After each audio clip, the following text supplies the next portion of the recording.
Vocabulary series को आगे बढ़ाते हुए आज हम इसमें एक पार्ट और ऐड करते हैं। डेली की तरह आज भी हम इसमें 5 वर्ड देखेंगे। तो आज का हमारा जो सबसे पहला वर्ड है वो है हमारा डी मार्केट। डी मार्केट का मीनिंग होता है कोई भी लिमिट सेट करना। जैसे आप इमेज में देखिए, आपको 2 सोल्जर दिखाई दे रहे होंगे पेट्रोलिंग करते हुए। ये है इंडिया पाकिस्तान का बॉर्डर। सोल्जर के पीछे आपको एक फेंसिंग दिखाई दे रही होगी, कांटेदार तार लगाई जाती है, इसको फेंसिंग बोलते हैं। ये है इंडिया पाकिस्तान के बॉर्डर की लाइन। आप इसको, चाहे आप इंडिया से हो या पाकिस्तान से हो, इसको विदाउट वीज़ा और पासपोर्ट के आप क्रॉस नहीं कर सकते। तो ये क्या है, ये एक लिमिट है, आप इससे आगे नहीं जा सकते। तो ऐसी लिमिट को बोलते हैं डी मार्केट। देखिए, अगर आप कॉम्पिटिटिव एग्जाम्स की तैयारी करें तो आपके लिए यहाँ पे क्वेश्चन है। जैसे इंडिया और पाकिस्तान के बीच में जो लाइन है, सॉरी, जो इंडिया और चाइना के बीच में जो लाइन है बॉर्डर की, उसका नाम है मैकमोन। तो आप मुझे बताइए कि जो इंडिया और पाकिस्तान के बीच में जो बॉर्डर वाली लाइन है, इसका क्या नाम है? आप कमेंट बॉक्स में बताइए। तो डी मार्केट का सिनोनियम होगा, सबसे पहला वर्ड है हमारा डिवाइड। डिवाइड का मतलब होता है दो भागों में बांटना, उनके बीच में एक लाइन लगा देना या लिमिट सेट कर देना। एक साइड इस साइड रहेगी और एक साइड इस साइड, ये हो गया डिवाइड। इससे अगला है हमारा मार्क, मार्क कर देना। इससे अगला वर्ड है हमारा डिफरेंशिएट। डिफरेंशिएट का मीनिंग भी होता है डिफरेंस पैदा करना, किन्हीं भी दो चीज़ों के बीच में डिफरेंस पैदा कर देना। इससे अगला है हमारा डिलिमिट। डिलिमिट का मीनिंग भी होता है किन्हीं भी दो चीज़ों के या दो इंसानों के बीच में एक लिमिट सेट कर देना कि वो इस लिमिट को क्रॉस नहीं कर सकते। अब डी मार्केट का एंटोनियम होगा, जो सबसे पहला एंटोनियम वो है हमारा जोइन। यहाँ पर इसका हर एक वो वर्ड इसका एंटोनियम हो सकता है जो चीज़ों को बढ़ते हुए दिखाता है। तो सबसे पहला वर्ड है हमारा जोइन। इससे अगला होगा हमारा अटैच। अटैच का मतलब ये होता है जुड़ना। इससे अगला लिंक। लिंक का भी सेम मीनिंग होता है अटैच और लिंक। एक चीज़ को दूसरी चीज़ के साथ अटैच करना है, लिंक करना, जोड़ना। इससे अगला वर्ड है हमारा कनेक्ट। कनेक्ट का भी सेम मीनिंग होगा, किन्हीं भी दो या दो से ज़्यादा चीज़ों को आपस में जोड़ना, कनेक्ट करना, लिंक करना, अटैच करना, ये सभी एक ही जैसे वर्ड है। अब हम चलते हैं अपने दूसरे वर्ड पे। आज का हमारा दूसरा वर्ड है परपेट्यूटी। इस वर्ड की हम बात करेंगे। परपेट्यूटी का मीनिंग होता है, देखिए आपको इमेज में दिख रहा होगा एक वुडलैंड का शू है। जिसने भी वुडलैंड का शू पहना है या वुडलैंड के बारे में सुना है, वो एक बात तो डेफिनेट जानता होगा। आप वुडलैंड के शू को पहन पहन के बिल्कुल बोर हो जाओगे, लेकिन वो नहीं टूटने वाला। वो साल दर साल ऐसे ही चलता रहता है। हाँ, ये अलग बात, 3-4 साल बाद आप देखोगे तो उसकी थोड़ी शाइनिंग ज़रूर कम हो जाएगी, लेकिन वो घिसेगा नहीं, टूटेगा नहीं, बिल्कुल जैसा लिया था आपने वैसा ही रहेगा। तो कोई भी ऐसी चीज़ जिसकी समय के साथ क्वालिटी और उसकी स्टेट सेम टू सेम बनी रहे, वो क्या होता है? परपेटिटिव, परपेटिटूटी। अगर हम परपेटिटूटी के सिनोनियम की बात करें तो सबसे पहला सिनोनियम होगा हमारा ड्यूरेबिलिटी। ड्यूरेबिलिटी का मीनिंग भी होता है जो टिकाऊ चीज़ होती है, जो सालों साल चलती है, जो टिकी रहती है, उसको बोलते हैं ड्यूरेबिलिटी। इससे अगला है हमारा एंडलेसनेस। एंडलेसनेस का मीनिंग भी होता है जो ख़त्म नहीं होता, जिसका एंड नहीं होता, वो होता है एंडलेसनेस। इससे अगला है हमारा परसिस्टेंस।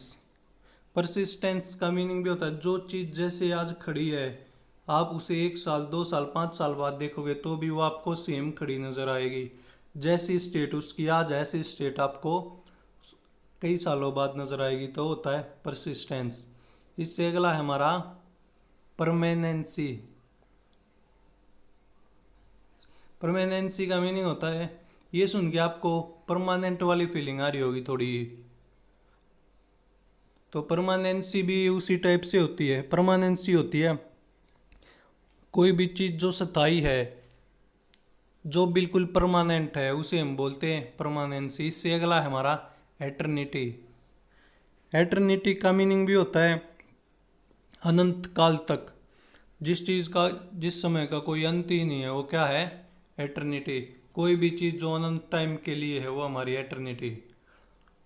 अगर हम पर्टिट्यूटी के एंटोनियम की बात करें तो सबसे पहला एंटोनियम होगा हमारा इम्परमानेंस। इम्परमानेंस का मीनिंग होता है जो हमारा स्थायी नहीं होता, जो हमारा परमानेंट नहीं होता, जो टेम्परेरी होता है उसको हम बोलते हैं इम्परमानेंस। इससे अगला है हमारा एंड। एंड का मीनिंग भी होता है जो चीज़ एंड हो सकती है वो एंड, जो समाप्त हो जाती है। इससे अगला है स्टॉपेज। स्टॉपेज भी होता है ठहराव, जहाँ चीज़ें ठहरती है वो क्या होता है स्टॉपेज। जैसे आपने सुना होगा बस का स्टॉपेज होता है। अब हम चलते हैं अपने तीसरे वर्ड पे। हमारा आज का तीसरा वर्ड है इंट्रैक्टेबल। इंट्रैक्टेबल का मीनिंग होता है कोई भी ऐसी सिचुएशन या कोई भी ऐसा व्यक्ति या कोई भी ऐसा जानवर जिसके साथ डील करना बहुत ज़्यादा डिफिकल्ट होता है। जैसे आप हिंदी में उसको अड़ियल बोल सकते हैं, जिसे जीतना लगभग इम्पॉसिबल सा लगता है।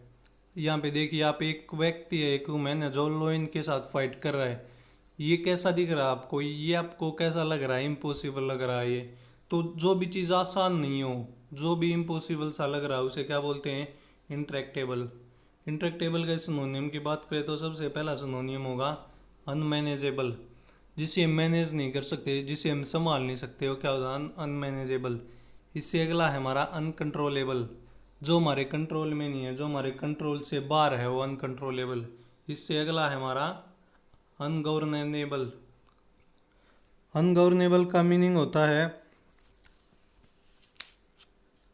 जिसको दबाया नहीं जा सकता, उसे हम क्या बोलते हैं अनगवर्नेबल। जो हमारे कंट्रोल में नहीं है, जिसको हम दबा नहीं सकते, जिस तक हमारी पहुंच नहीं है, वो क्या होता है अनगवर्नेबल। इससे अगला है हमारा impossible to cope with. Impossible to cope with का मीनिंग होता है जिसका सामना करना इम्पॉसिबल हो, जिसका हम सामना नहीं कर सकते। अब जैसे लोइन है और आप एक वुमेन को छोड़ दो जंगल में और एक लोइन को, वुमेन के पास कोई भी गन नहीं हो तो वो लोइन का सामना नहीं कर सकता। जो अंडर होते हैं उनकी अलग बात है, लेकिन जो एक नॉर्मल वुमेन है वो लोइन का सामना नहीं कर सकता, उसके लिए वो इम्पॉसिबल है। इम्पॉसिबल टू कोप विद है वो उसके लिए। अब हम बात करते हैं इंट्रैक्टेबल के एंटोनियम की। तो सबसे पहला एंटोनियम है हमारा मैनेजेबल। हर वो वर्ड इसका एंटोनियम हो सकता है जो कहीं ना कहीं किसी दूसरी चीज़ पे हमारे कंट्रोल को दिखाएगा। तो सबसे पहला वर्ड है मैनेजेबल, जिसे हम मैनेज कर सकते हैं, जिसे हम संभाल सकते हैं। इससे अगला है कंट्रोलेबल, जिसे हम कंट्रोल कर सकते हैं, जिसे कंट्रोल किया जा सकता है, वो क्या होता है कंट्रोलेबल। ऐसे ही हमारा अगला एंटोनियम है ट्रैकेबल, जिसको हम ट्रैक कर सकते हैं, जो ट्रैक हो सकता है वो क्या होता है ट्रैकेबल। हमारा अगला वर्ड है प्रोवेस। प्रोवेस का मीनिंग होता है कोई भी अपने काम में इतना ज़्यादा निपुण हो जाता है, उसको उसको किसी काम में मास्टरी हासिल हो जाती है, तो क्या होता है प्रोवेस। जैसे आप इमेज में देखिए, आपको ये मनु भाकर दिख रही होंगी। अगर आप इंडिया से हैं तो आप इनके बारे में ज़रूर ज़रूर जानते होंगे, क्योंकि ये इंडिया की यंगेस्ट शूटिंग में गोल्ड मेडलिस्ट हैं। और इनको हरियाणा सरकार ने इनको मील्स एंड रेबल्स का ब्रांड एम्बेसडर भी बनाया हुआ है। तो ये अपने काम में इतनी ज़्यादा माहिर हैं, इतनी ज़्यादा मास्टरी है इनको अपने काम में। इनका काम है शूटिंग का। ये 10 मीटर एयर पिस्टल शूटिंग करती हैं। तो कोई भी ऐसा जो अपने काम में बिल्कुल निपुण हो तो क्या होता है प्रोवेस। अगर हम इसके सिनोनियम की बात करें तो सबसे पहला सिनोनियम होगा स्किलफुलनेस, जिसके पास स्किल्स हो। इससे अगला है हमारा एक्सपर्टाइज, जो किसी भी काम में एक्सपर्ट हो बहुत ज़्यादा। इससे अगला है हमारा डेक्सटेरिटी। डेक्सटेरिटी का मीनिंग भी यही होता है कोई अपने काम में बहुत ज़्यादा निपुण है, बहुत ज़्यादा कौशल है कोई अपने काम में, तो उसको क्या बोलेंगे डेक्सटेरिटी। इससे अगला है हमारा मास्टरी। अगर कोई किसी काम में बहुत ज़्यादा निपुण है तो उसको उस काम की मास्टरी हासिल है। अब जैसे आप स्टडी में देख लीजिए, किसी का मैथ तेज़ मिलता है, किसी की इंग्लिश तेज़ मिलती है, किसी की जीके तेज़ होती है, तो वो क्या है वो अपने सब्जेक्ट में मास्टरी हासिल है उन्हें। इससे अगला है हमारा प्रोफिशिएंसी। प्रोफिशिएंसी का मतलब भी होता है जैसे प्रोफेशनल्स होते हैं ना, उसी टाइप से एक इंसान को किसी काम की बहुत ज़्यादा नॉलेज हो जाना। इससे अगला है हमारा डेप्थनेस।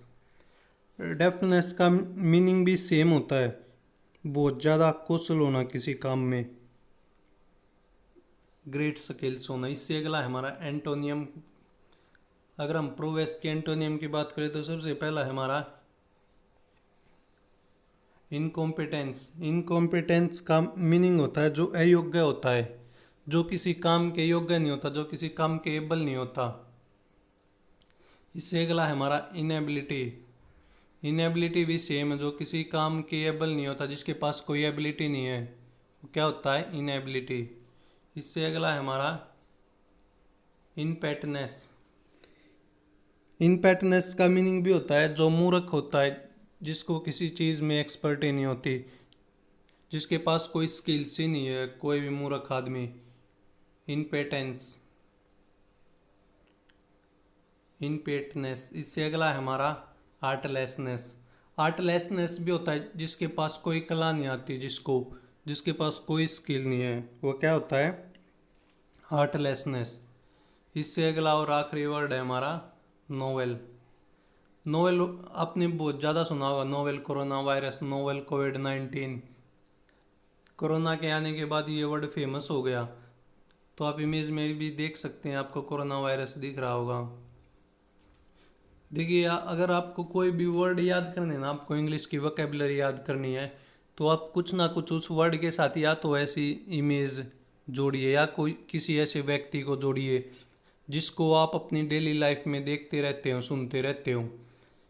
क्योंकि अगर आप ऐसा करेंगे तो जब भी आप उस व्यक्ति या वस्तु के बारे में देखेंगे या सुनेंगे, तो आपको वो वर्ड याद आ जाएगा जो आपने उससे रिलेट किया था। ये सबसे बेस्ट तरीका दुनिया में वोकेबलरी याद करने का। और अगर आपने ऐसे याद कर ली ना, तो आप लंबे समय तक याद भी रख सकते हैं उस चीज़ को। तो नोवेल का मीनिंग होता है हमारा जो बिल्कुल हमारे लिए नया हो। कोरोना वायरस भी ऐसा ही है। कोरोना वायरस के बारे में किसी को पहले से थोड़ी ना पता था, ये भी बिल्कुल एक नया वायरस था, अचानक से आ गया, जो हमारे लिए अननोन है। बिल्कुल जो हमारे लिए चीज़ अननोन होती है, नई होती है, एकदम से आ जाती है, उसे हम बोलते हैं नोवेल। जैसे नोवेल कोरोना वायरस। अब नोवेल के सिनोनियम की बात करते हैं, तो सबसे पहला सिनोनियम है हमारा न्यू। जो चीज़ नई होती है हमारे लिए, वो क्या होती है, नोवेल। इससे अगला है हमारा इनकन्वेंशनल। इनकन्वेंशनल वे चीज़ें होती है जो, एक तो होती है हमारी जैसे पारंपरिक चीज़ें, एक होती है अपारंपरिक चीज़ें।